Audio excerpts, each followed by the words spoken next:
За нэг сонгуулийн ерөнхий орооны гишүүд нэр дэвшигчдийн сонслын тайлан хэлэлцэж эхлэе. За сонгуулийн ерөнхий орооны гишүүдийн албан тушаал нэр дэвшигчдийн сонслын тайлан танилцуулнаа. За нэр дэвшигч нэргүүн Мегмар Цэцгмагийн урт насны нарын танилцуулгыг та бүхэнд тараасан байгаа. За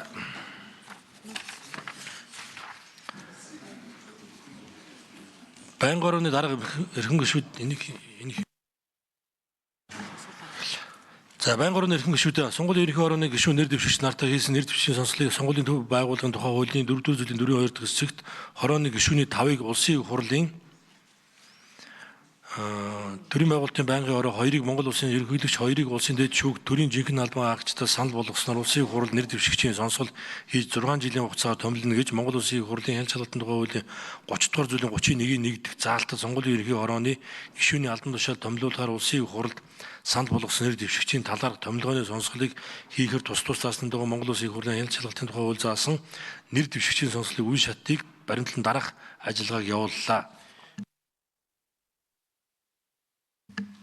Нэг төрийн байгуулалтын байнгын орноос нэр дэвшүүлсэн Цэцгмагийн уртнаас нэргүүн Мегмар наран төрийн байгуулалтын байнгын орны 2022 оны 15 дугаар тогтоолоор баталсан нэр дэвших тухай хүсэлтийн загварын дагуу материалаа бүрдүүлж байнгын ороонд ирүүлсэн болно. 2026 оны 6 дугаар сарын 10-ны өдрийн байнгын орооны хуралдаанаар Монгол улсын их хурлын тухай хуулийн 22 дугаар зүйлийн 22-ийн 3-13 дахь заалт Монгол улсын их хурлын чуулганы хуралдааны дээгүүр тухай хуулийн 129, 130, 131 дугаар зүйл Монгол улсын их хурлын хяналт шалгалтын тухай хуулийн 30 дугаар зүйлийн 31-ийн 1 дахь заалт нийтийн сонслын тухай хуулийн 20 дугаар зүйлийн 21 дахь хэсэгт заасныг үндэслэн сонгуулийн ерөнхий орооны гишүүний албан тушаал нэр дэвшигчийн сонслын товыг тогтоох сонсол даргалагчийг томилох тухай 6 дугаар тогтоолыг баталж 2026 оны 6 дугаар сарын 24-ний өдөр нэр дэвшигчийн сонслыг зохион байгуулахаар тов тогтоож сонсол даргалагчаар улсын их хурлын гишүүн болдын жавхлаг томилсон.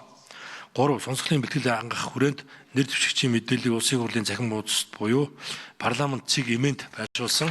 За сонсголын тов хугацаа сонсголд оролцогчдыг бүртгэх хуудас бүхий зарыг улсын их хурлын цахим хуудасанд 14 хоногийн хугацаанд байршуулсан болно. За сонсгол зохион байгуулах зар мэдээллийн дагуу байнгын ороонд ажиглагч оролцогчдод бүртгүүлэх хүсэлт эрүүлээгүй.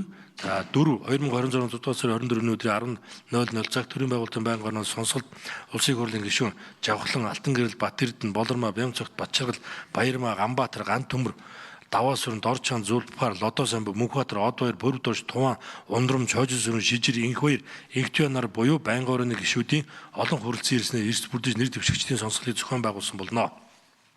Монгол улсын их хурлын чуулганы хуралдааны дэгийн тухай хуулийн 133 дугаар зүйлийн 133-ийн 1 дахь хэсэгт нэр дэвшигчийн сонсгол явуулснаас хойш ажлын 2 өдрийн дотор сонсголд оролцсон гишүүд хаалттай хуралдаанд оролцсон гишүүдийн олонхын саналаар сонсголын тайлан гаргана. За тайлан сонсголын дүнд үндэслэн гаргасан нэр дэвшигч тухайн албан тушаалд тавих шаардлага хангасан хэсэгт дүгнэлт түүний үндэслэлийг тусгаж холбогдох бусад мэдээллийг авсарна гэж заасны дагуу 2026 оны 6 дугаар сарын 26-ны өдөр сонсголд оролцсон гишүүд хаалттай хуралдаанд оролцсон гишүүдийн олонхын саналаар сонсголын тайлан гаргалаа.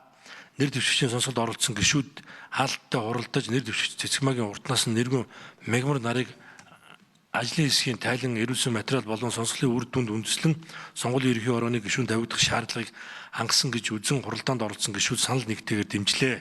Монгол улсын их хурл сонгуулийн ерөнхий орооны гишүүнд санал болгосон нэр дэвшигчийн талаарх сонсголын тайланг хэлцэн шийдвэрлэж өгнө. Анхаарал тавьсанд баярлалаа.